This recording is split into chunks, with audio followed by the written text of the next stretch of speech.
தினமும் நீ குளித்ததும் என்னை தேடி என் சேலை நுனியால் உந்தன் தலை துடைப்பாயே அது கவிதை.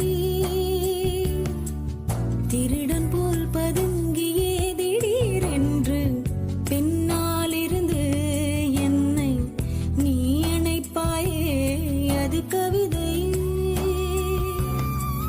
யாரேனும் மணி கேட்டால் அதை சொல்ல கூட தெரியாதே. காதல் எனும் முடிவெளியில் கடிகார நேரம் கிடையாதே. வசீகரா என் நெஞ்சினிக்க உன் பொன்மடியில் தூங்கினால் போதும். அரே கணம் என் கண்ணுறங்கா முன் ஜென்மங்களின் ஏக்கங்கள் தீரும். நான் நேசிப்பதும் சுவாசிப்பதும் உந்தயவாள்.